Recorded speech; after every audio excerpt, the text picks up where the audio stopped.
Good morning, my brothers and sisters. Welcome to episode 41 of Be With Me. We're going to learn about Stephen today, and I'm going to title this like the face of an angel. And we're going to find out about Stephen in like three phases of his life. One is where he's a free man. Then today, more so, when he's seized. And eventually the story, we're not going to get there today, is he's going to be stoned. And this is like that transition period from when he's free to when he's seized to when he's stoned. Okay, so here's what's happening.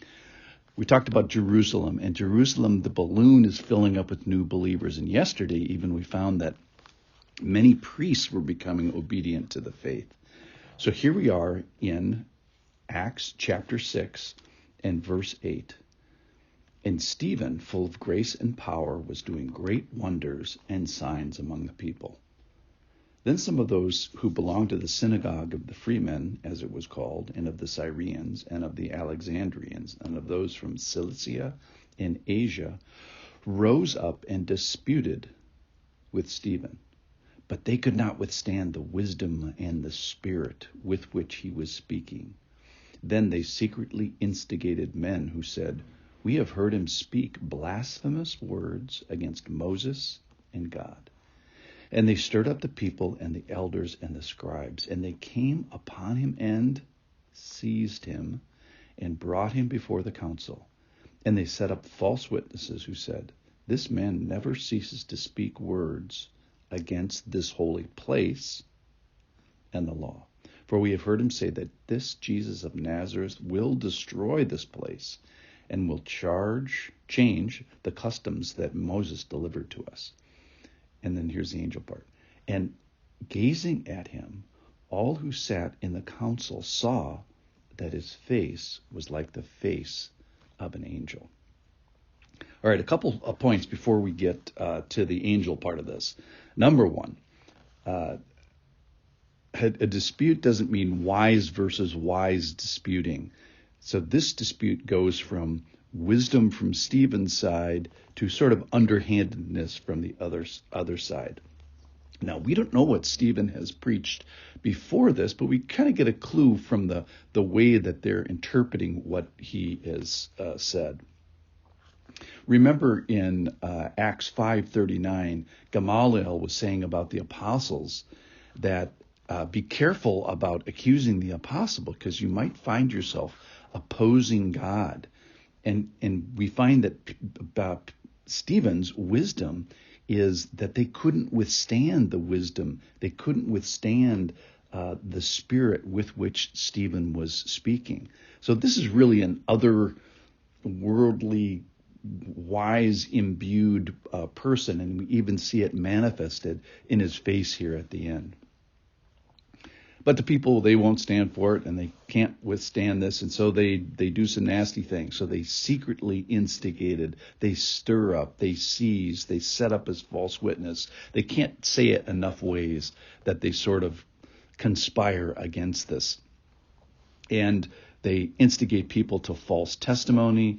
They accuse him of being blasphemous against Moses and God, which is a capital offense worthy of death. And then they also accuse him of committing a verbal sin against a place. And it's interesting that the location of the Spirit of God is changing now. So this started when Jesus died on the cross and the temple curtain was ripped open.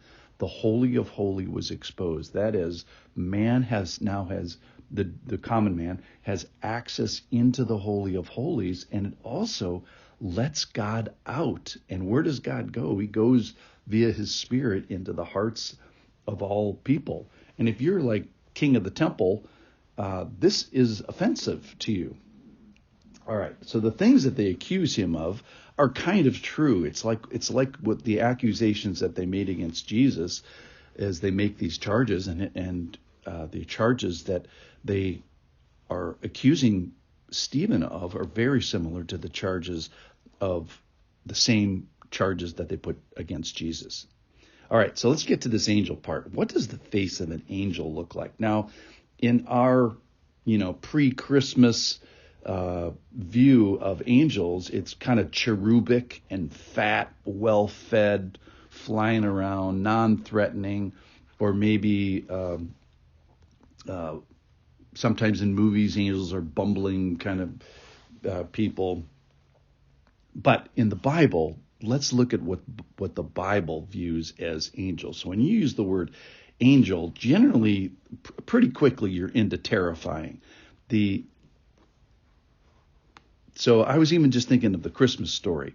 So when Mary saw an angel, so Mary's on the right team. She's on God's team, and she was greatly troubled. And the angel needed to tell her not to be afraid, that she had found favor.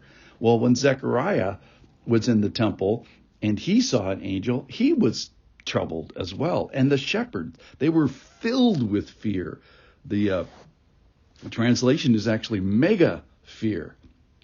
So it's extremely common when people to see angels and the presence of God to realize that we are mortal and this angel is immortal, and it is an awesome, in a sort of terrifying, awesome sort of way, so much so that the angels most of the time have to say, at least to the people that are on God's team, they say, don't be afraid.